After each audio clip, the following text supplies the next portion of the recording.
The flatbed trucks rolled into town before the sun had even cleared the ridge, and the silence of our dying valley was broken by the heavy groan of axles under a weight no one believed possible. Elias Thorne sat behind the wheel of the lead truck, his hands calloused and steady, eyes fixed on the scales at the local elevator. When the grain started pouring, it didn't stop. It was a golden river, thick and clean, emerging from a season where every other field had turned to gray ash. The crowd gathered, their whispers sharp with disbelief and a growing heavy envy. They had spent months calling him a fool, watching him tinker with those strange timber towers on his ridge while their own cattle starved. If you want to see how one man saved his legacy from the dust, subscribe to Beyond the Fields. Today, the laughing stopped because the scales don't lie. The dust has a way of getting into your marrow before it ever hits your lungs. It's a slow, grinding kind of death that starts at the edge of the property line and crawls toward the porch. For 3 generations, the Thorne family had watched the rain clouds skip over our valley like stones on a pond, leaving nothing but cracked earth and the smell of toasted hay. Elias grew up in the shadow of his father's bent shoulders, watching a man who once broke horses be broken himself by a sky that refused to weep. The history of this land isn't written in ink. It's carved in the rust on the plow and the depth of the graves in the churchyard. By the time Elias took the reins, the creek was a memory of smooth stones and sun-bleached crawfish shells. The neighbors had already started selling out. One by one, the porch lights went dark, replaced by the cold metallic signs of holding companies and real estate trusts. Desperation is a quiet thing at first. It's the sound of a tractor that won't start because there's no money for a fuel filter, and the way a man avoids his wife's eyes over a dinner of canned beans. Elias walked his perimeter every evening, his boots kicking up clouds of fine white silt that coated his trousers. He remembered when this dirt was black and greasy with life, sticking to your fingers like a promise. Now, it was just a graveyard for seeds that never had a chance. The community was hollowing out. The hardware store owner, Miller, spent his days staring at the empty street, and the local school had merged twice until there were only a dozen kids left in the whole county. People weren't just losing their livelihoods, they were losing their spirit. They stopped talking about the next season and started talking about the city, about factory jobs and apartments where you couldn't see the horizon. But Elias stayed. He spent his nights in the barn, lit by a single buzzing bulb, staring at old blueprints and sketches he'd made on the backs of seed catalogs. He saw something the others didn't. He saw that the sun, the very thing killing their traditional crops, was an untapped engine. While the rest of the town prayed for a past that wasn't coming back, Elias began to dismantle the old grain silo. He saved every bolt, every sheet of corrugated tin. He was looking for a way to fight the gravity of their failure. The dreams of his father were buried under 6 inches of dust, but Elias wasn't ready to join them. He spent his meager savings on scrap iron and glass, things that made the neighbors shake their heads. They thought he was losing his mind to the heat. They didn't understand that when you have nothing left to lose, you stop fearing the unconventional. He began building the first skeleton of his vertical rig, a strange, towering structure of wood and recycled metal that looked like a gallows for a giant. Every morning he'd wake up with the grit in his teeth, a reminder that the clock was ticking. The bank was circling like a vulture, and the land was thirsting for a sign of life. He worked until his hands bled, and the stars blurred into streaks of light. He wasn't just planting seeds. He was trying to grow hope in a place where the soil had forgotten the taste of water. The dust kept coming, piling up against the side of the barn, but Elias kept climbing his towers, looking up instead of down, waiting for the moment the earth would finally answer him back. It was a lonely war, fought with a wrench and a stubborn heart, against a landscape that wanted him gone. The arrival of Marcus Sterling was heralded by a sleek, black SUV that looked like a predatory beetle against the brown hills. Sterling didn't walk the land. He surveyed it like a general looking at a map of conquered territory. He was a man of glass and steel, the face of a corporate developer that saw our valley as nothing more than a blank canvas for a luxury high-rise development and a private golf course. To him, the dirt was just a foundation for concrete, and the farmers were merely obstacles in the way of a quarterly report. He pulled up to Elias's gate one afternoon, the air conditioning from his car venting a puff of cool, expensive air into the blistering heat. Sterling stepped out, his shoes polished to a mirror finish, looking at Elias's rusted fence with a mixture of pity and boredom. He offered a price that sounded like a fortune to a man with an empty cupboard, but it was an insult to a man who lived by the heritage of the soil. Sterling spoke in terms of efficiency, of moving on, of the inevitable march of progress. He called the Thorn Farm a relic, a sentimental attachment to a failed business model. He stood there with his digital tablet, showing renderings of what the ridge would look like once the timber towers were torn down and replaced by shimmering towers of residential units. He didn't see the complexity of the ecosystem Elias was trying to build. He saw a spreadsheet that needed balancing. Every time Elias refused, Sterling's smile grew thinner, more brittle. He started making calls to the county board, using his influence to squeeze the small-timers. He portrayed Elias as a hazard, a man whose eccentric structures were a blight on the potential of the region. The developer treated the very idea of farming as a quaint hobby that had outlived its usefulness. He walked through the dusty fields, his silk tie fluttering in the hot wind, talking about reclaiming the land as if it hadn't been cared for by the same family for 100 years.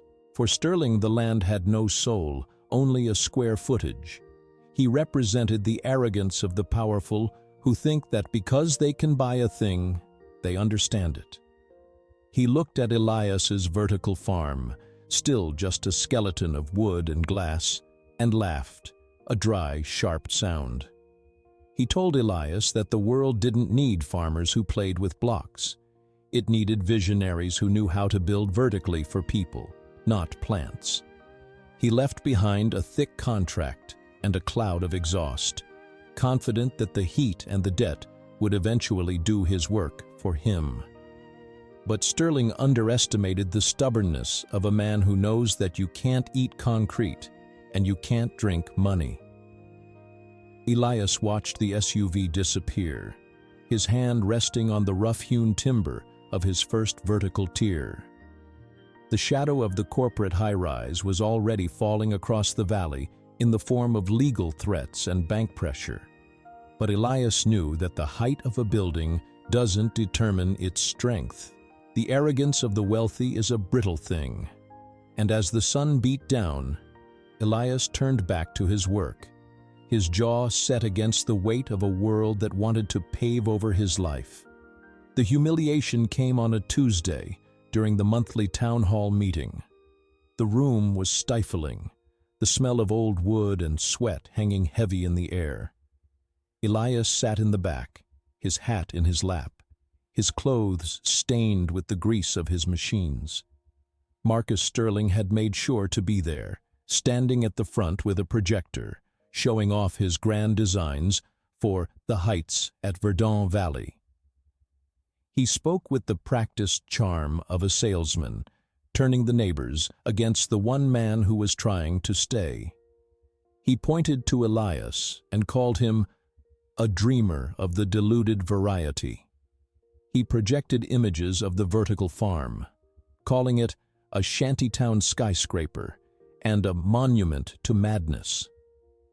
The room erupted in ripples of uneasy laughter. Miller, the hardware store owner, looked down at his feet, too ashamed to meet Elias's eyes. Others, driven by their own fear of the bank, joined in the mockery. They asked Elias if he was planning to grow corn on the moon next. They laughed at the idea that a man could grow a harvest in the air when the ground beneath their feet was dying. One of the town elders, a man who had farmed alongside Elias's father, stood up and told him to stop being selfish, to take the payout so the rest of them might get a piece of the development's secondary boom. The pressure was a physical thing, a wall of rejection from the very people he thought he was fighting for. Sterling stood there, gloating, his expensive watch catching the overhead light. He offered Elias one last chance to sign, right there in front of everyone, making it a public spectacle of surrender. Elias stood up, his voice gravelly and low. He didn't defend his machines. He didn't argue about the science. He just told them that the land wasn't his to sell. It belonged to the future. He walked out of the hall to the sound of hooting and the sharp, mocking whistle of a man who thought he had already won. The walk home was the longest of his life. The laughter followed him down the dark road, echoing off the empty storefronts. He felt the sting of it, the way the community had chosen the ghost of a paycheck over the reality of the earth. But as he reached his ridge and looked up at his silent, towering structures, the anger turned into a cold, hard clarity. He didn't need their approval. He needed their survival. He spent the rest of the night checking every joint and every pulley. The humiliation was a fuel, a fire that burned away any remaining doubt. He would show them that the earth could be elevated, that the old ways could be adapted into something unbreakable.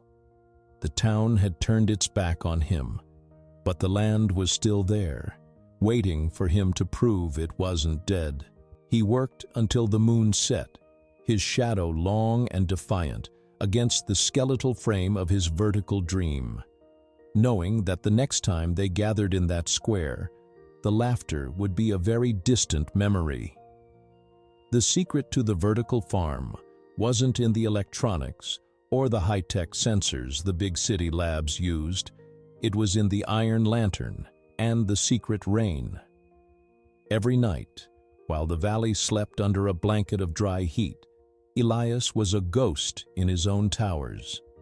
He had engineered a system of gravity-fed irrigation using old copper pipes and leather valves.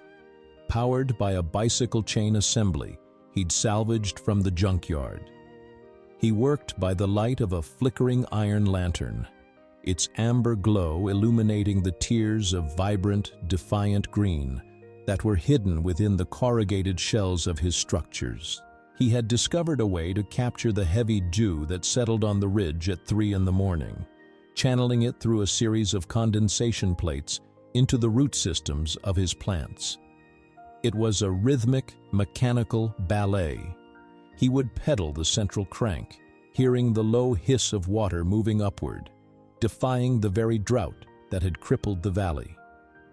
The air inside the towers was different, cool, moist, and smelling of life, a stark contrast to the scorched earth outside. He used the iron lantern to inspect each leaf, looking for the tiny signs of stress that a computer might miss. He talked to the plants, a low murmur that filled the narrow corridors of his vertical garden. He was using a mix of biochar and composted scraps he'd been collecting for years, creating a nutrient-dense soil that required only a fraction of the water a flat field would need. The genius was in the simplicity. He had created a microclimate by stacking the crops so the taller ones shaded the delicate ones, and the evaporation from the bottom tiers rose to hydrate the top. It was a closed loop, a fortress against the sun. One night, the mechanism jammed. A rusted gear in the lifting assembly snapped, threatening to cut off the water to the highest, most productive tier. Elias didn't have a replacement. He spent 4 hours in the dark, his hands slick with oil and sweat, refashioning a bracket from a piece of his father's old plow. He worked with a feverish intensity, knowing that the morning sun would bake the roots if the water didn't flow. When the gear finally turned, and the first drops of the secret rain began to fall again, he leaned his head against the cold iron and wept. He was exhausted, his body a map of bruises and small cuts. But he was winning. The plants were thriving, their stalks thick and their fruit heavy, hidden away from the prying eyes of the developers and the skeptical neighbors. He lived on a diet of his own produce and the sheer will to see the project through. He watched the corporate scouts from the ridge, seeing their binoculars flash in the distance as they tried to figure out why his towers were still standing. They didn't see the lantern, and they didn't see the rain. They only saw a man who refused to move. As the harvest approached, the tension in the valley reached a breaking point. The drought was entering its 10th month, and the wells were running dry. Elias knew the time for secrets was almost over. He was a caretaker of a miracle, a mechanical architect of the impossible, and as the first light of dawn touched the top of his towers, he knew that the iron and the wood had held. He was ready to show the world what the soul of a farmer could do when it was pushed into the sky. The day the skyscraper toppled wasn't about a building falling down. It was about the collapse of an idea. Marcus Sterling arrived at the Thorn farm with a sheriff and a stack of foreclosure papers, determined to end the eccentricity once and for all. He expected to find a dying man and a pile of scrap wood. Instead, he found the gates wide open. Elias was standing there, but he wasn't alone. He had summoned the town, the same people who had laughed at him, to witness the final way in. The flatbed trucks were lined up, and as the first of the vertical tiers was opened, the sight nearly stopped the sheriff in his tracks. Cascades of deep, emerald kale, tomatoes so red they looked like rubies, and peppers that shone like polished wax spilled out. The yield was impossible. From a single acre of footprint, Elias was pulling 10 times the harvest of a traditional farm. The scales at the elevator, where everyone had gathered, began to scream under the pressure. The townspeople stood in a stunned, heavy silence. They saw the quality of the produce, the sheer vitality of it, in a year of famine. Sterling tried to push forward, waving his papers, shouting about zoning and permits, but his voice was drowned out by the low, rising murmur of the crowd. He looked at the trucks, then at his renderings of the luxury high-rise, and for the first time, he looked small. His vision of progress was a hollow shell compared to the tangible, life-giving reality of Elias's towers. The developer realized that the land was no longer just a piece of property. It had become a sanctuary. The legal threats crumbled when the town's cooperative board, led by a tearful miller, stood behind Elias and declared the farm a protected agricultural heritage site.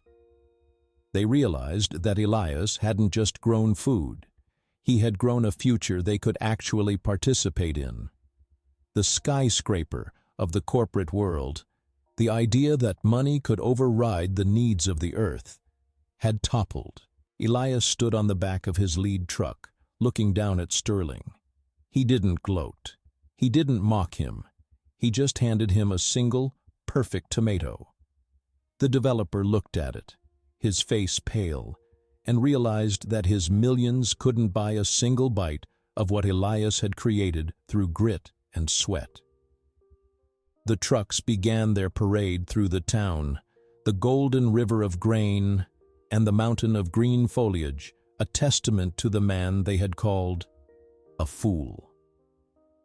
The bank withdrew its claim by noon, pressured by a community that had suddenly found its spine. The ridge wasn't going to be a golf course. It was going to be the blueprint for a new way of living. As the sun began to set, casting a long, warm glow over the valley, the heavy weight of the drought seemed to lift, replaced by the frenetic, joyful energy of a town that had been saved.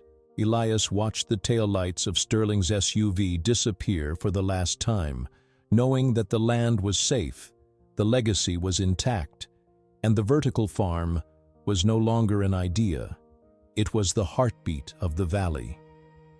The scales eventually went quiet, and the trucks were tucked away in the barns, but the valley never went back to the way it was. The dust still blows sometimes, a reminder of what we almost lost, but now it hits the glass and wood of the towers and falls harmlessly to the side. We learned that the height of a man's vision isn't measured by how much concrete he can pour, but by how deep his roots go into the truth of the soil. Marcus Sterling's high-rises stayed on the paper where they belonged, while Elias Thorne's vertical rigs became the new skyline of our resilience. People come from all over now, looking to learn how to catch the secret rain and how to build a harvest in the air. They don't laugh anymore. They look at the green rising against the brown hills, and they see a way forward. True wealth isn't found in a bank vault. It's found in the weeds, in the grit, and in the stubborn heart of a farmer who knows that as long as you have the earth, you have everything. This is Beyond the Fields. Stand tall, keep your hands in the dirt, and never let them tell you what's impossible.